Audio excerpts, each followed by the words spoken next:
on va y aller pour tenter de faire quelque chose de bien. Donc moi je suis assez positif dans l'approche de ce match. Je sens bien les garçons et je suis impatient d'y être.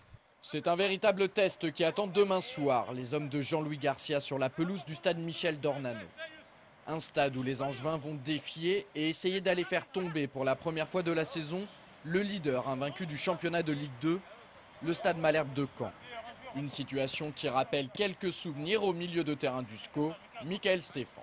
L'année dernière, où à peu près à la même époque, on avait rencontré Strasbourg à domicile, ils étaient invaincus et on avait réussi à les battre et ça nous avait lancé la saison. Donc on espère rééditer cet exploit cette année. Un exploit qui pourrait apporter une bonne dose de confiance à un groupe qui a tendance à parfois en manquer.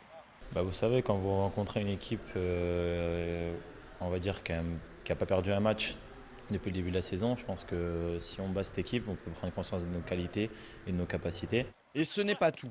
En cas de résultat positif demain soir, c'est-à-dire de match nul ou de succès, les scoïstes pourraient également porter à 3 rencontres leur série d'invincibilité, un objectif qui tient à cœur aux techniciens angevins. Effectivement, on a envie d'entamer une série, même si on sait très bien que tous les ans, on ne va pas faire une série de 14 matchs en défaite, mais si on peut faire plusieurs séries successives, même si elles sont plus courtes, ça peut être intéressant. Oui, mais seulement contre une formation comme Caen, qui développe un des meilleurs footballs du championnat, les joueurs de Jean-Louis Garcia vont devoir élever leur niveau de jeu s'ils veulent continuer sur leur lancée. Bien qu'ils aient pris 4 points sur 6 possibles lors de leurs 2 dernières sorties, les Angevins n'ont pas franchement convaincu.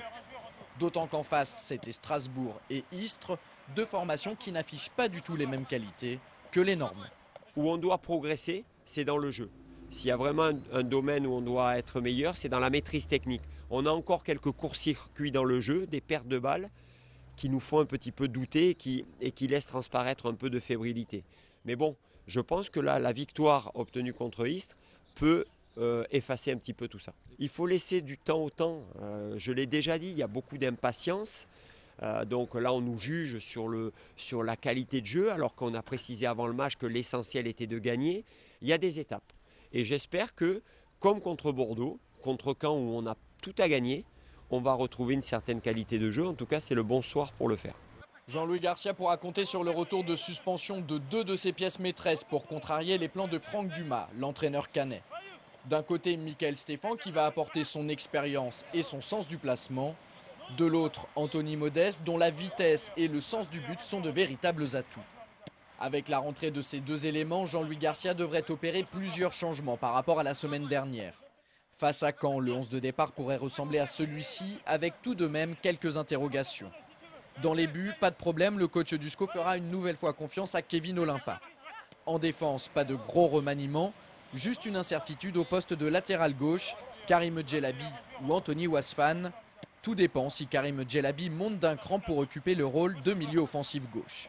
À la récupération, Michael Stéphan fait sa rentrée aux côtés d'Olivier Aurillac, ce qui pourrait renvoyer Prince Onyangé sur le côté droit. Un poste où Charles Diers pourrait également débuter. Enfin, devant, Anthony Modeste épaulera l'ancien canet, Youssef Hannan. A noter que la rencontre entre Caen et Angers sera rediffusée en intégralité sur Angers 7 à partir du lundi 26 octobre à minuit.